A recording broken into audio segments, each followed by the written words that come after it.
there was this video I saw months ago. This is probably 7 months ago.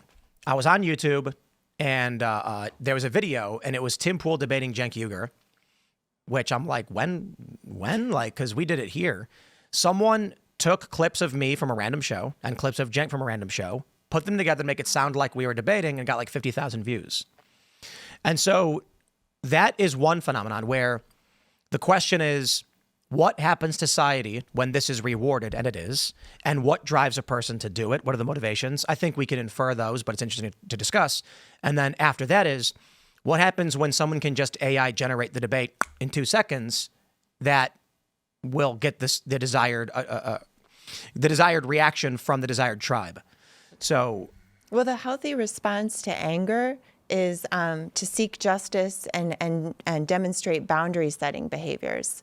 And that's why, to your point, I think it's so interesting that people want to cut up clips and do clickbait that's designed to make people angry, because when we get angry, like, we start naturally making fists, our energy goes up, we get ready to do something. So that's exactly how you mobilize your audience to get them, very engaged. So I suppose I bring it up is what I'm describing is obviously a microscopic version of what Trump goes through every single day. Not to be overtly political, but I'm a political guy. But like when they showed him dumping the fish food, 8 years ago, and it was edited, so if those don't know the story, Shinzo Abe dumped food into the koi pond. Trump looked at him and then followed suit and did the same thing. The video got edited, I think, by ABC to zoom in on Trump, so you only saw him do it, and then they insulted him for having done it because it's improper. That creates a delusion. And so where we are as a nation is we have 10 years now of this. So what is the saying? Every 7 years, every cell in your body has been completely regenerated and you're an entirely new person. The ship of Theseus, I suppose, of people. What happens when the core of someone's psyche is 10 years of manipulated delusional information? And then today, the example I brought up of the guy who made a fake video of me debating Cenk. And there's a bunch of these videos where the title is completely false. And then it will be a real clip from one of my shows, and the comments are all like, okay, this is clickbait, this is fake. The title and the thumbnail are fake, but the video is real. These people are doing this, in my opinion. I believe their motivation is this is the only path towards monetization and recognition in an attention economy, and they don't care how they get it. So what we're now seeing is, have you guys seen the videos, the trend where people grab gallons of milk at Walmart and bash themselves with it? Fortunately, no. All right, let me pull it up. This is a better example. Milk Walmart. Probably just search for that and you'll find one of them. There's 800,000 videos of this. Maybe I can find it on, I don't know if it'll be on YouTube. Man, splashes. There's all different kinds of this where like some kids will slam them on the ground and then slip on them on purpose. There's one where a guy, Twitter's just all gay porn. It's just a bunch of gay porn. I was on X, I typed in milk Walmart man. And it's just, It's a different type of video. But I got to be honest, the reason why whenever we pull stuff up on X, on Tim Guest IRL, I search for it on the private screen, not the main screen, is because I can search for like Trump speech, and then there'll be like 7 videos of Trump, and then like sex. All over the platform, which is That's not just good. your algorithm, Tim. That does not happen to me. Well, to your point, though, Tim, about like the brain and just people regenerating themselves essentially, and like building on top of building. I think as well, there's been this incredible decline of religiosity. And what's interesting is that religiosity, even actually no matter what the religion, has been shown to be a protective factor in mental health. Yet you will never see the American Psychological Association having a go to your house of worship month for mental health. Well, right? And that core of religion is what is supposed to kind of hold Anchor. people in. Check out this clip. Believe you can do it. You gotta believe you can do it. You gotta believe you can do it. Don't worry about it. She don't believe you can do it. Don't worry about it. He don't believe you can do it. It don't matter if they don't believe you can do it. You gotta believe you can do it. You gotta think you can do it. You gotta feel like you can do it. You gotta constantly tell yourself you can do it. You can do it. You can do it. You can do it. You can do it. And that's the truth. I think So, people broke. I think people that's are why I love broken. that guy. That I love is that Have you seen those videos before? astonishing. So this is just one example. There's a it's a trend where people will take jugs of milk, jump up on the counter, and scream like, "I'm a big boofy baby. I'm a big," and then they'll splash the milk on them because it gets them views, it gets them attention. Yeah. I think the internet, the algorithms, have basically trained humans.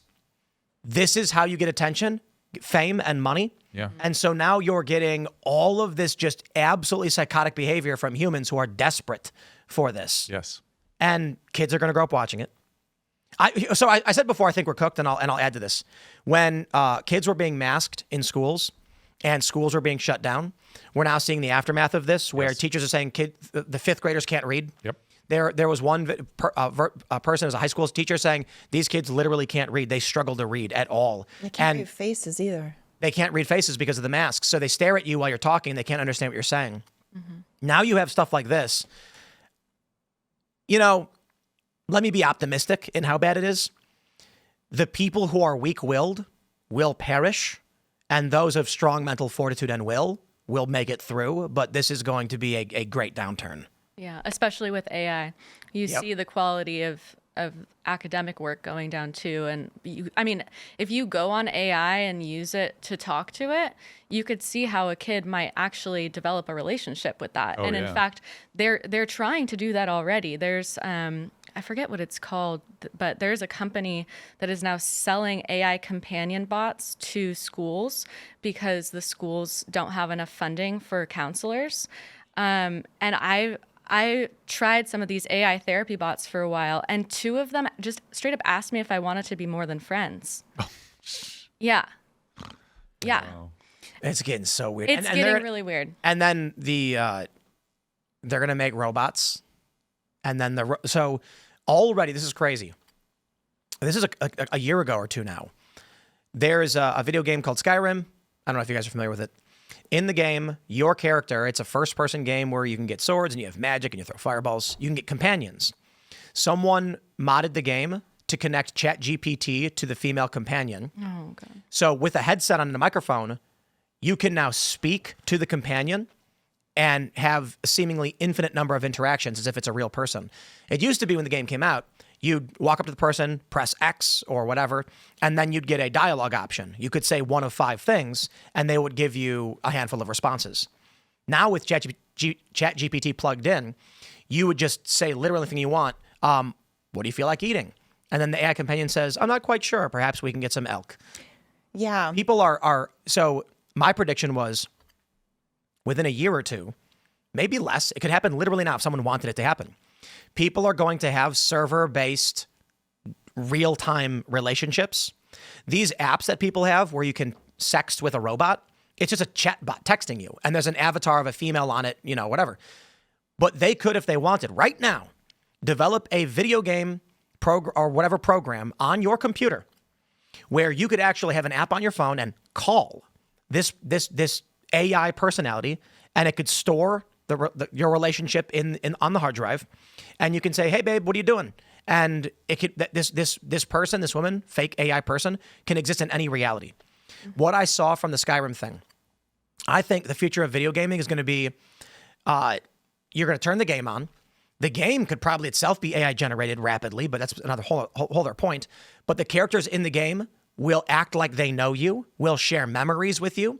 And even when you're not playing the game, you'll be at work and you'll be like, hold on, I gotta text my girlfriend and tell her to harvest the cows. Yeah. And then you'll be like, hey, I think the cows are full grown, ready to go. I got a notification. Can you harvest them for the beef? Okay. And then when you get home, you turn the game on and all the beef is ready to go in your inventory. And people are going to treat these like real people. Exactly. Naomi and I were actually talking at breakfast this morning, even about even with TV, something as simple as TV, that when your brain sees the same friendly faces like that show Friends over and over again, and you start having like little laughs with those people, and you feel like you know them, your brain actually starts to light up and respond in some sense the same way as if when you have an actual real friend. And what you're describing is of course even deeper. And then meanwhile, in real life, we're stripping away like what it means to be a man or what it means to be a woman or like people's roles in actual society. And I think that's just making people even more vulnerable.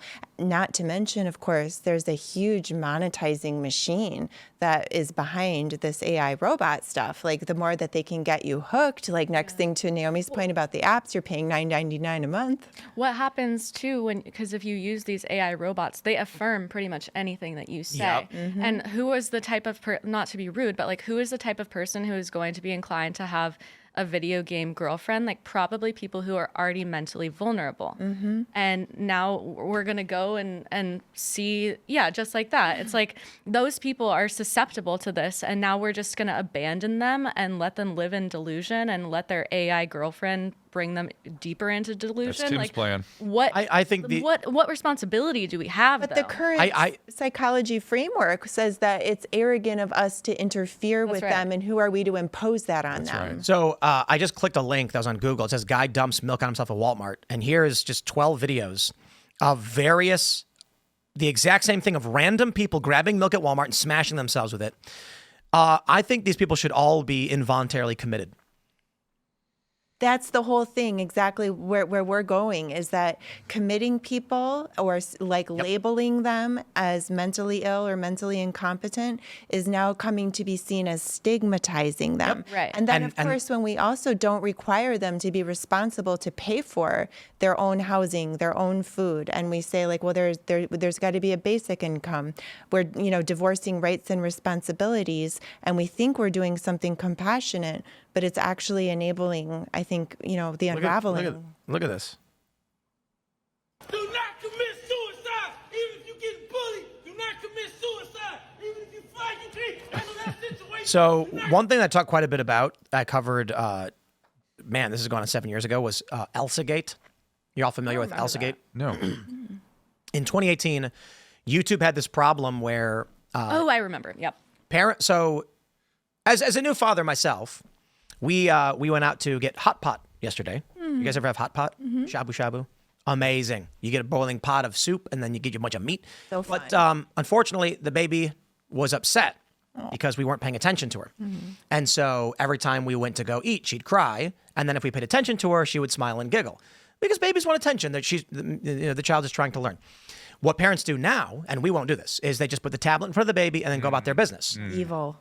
In 2018, people started to notice a bunch of videos on YouTube. First, it started with these, it's Elsa, Spider-Man, and the Joker running around for a half an hour doing weird, nonsensical slapstick and no dialogue.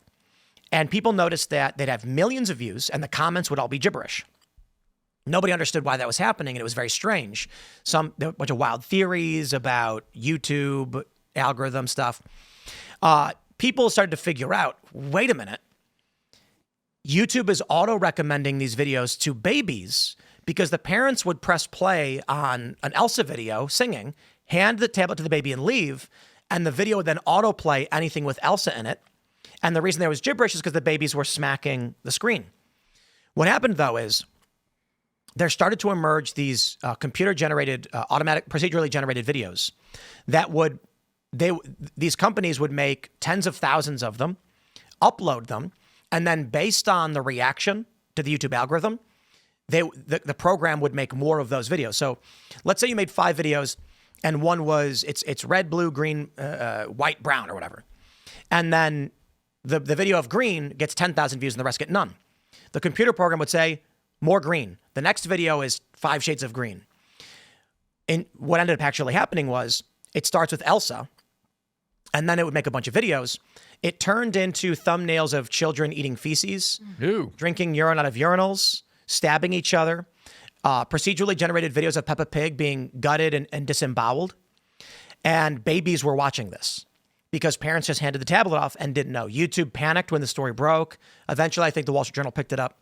And then they said, that's why now on all YouTube videos, you have to select whether it's made for children or not.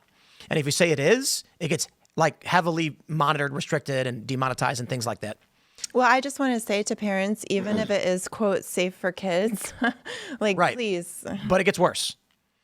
In response to the viral trending videos that people were seeing, there were videos. Joker had a giant syringe, and he would poke Elsa with it, and then syringe her, because for some reason, syringe in the algorithm was being promoted. This resulted in real-world videos where adult men would take their daughters and inject them with needles of saline and get tens of millions of views.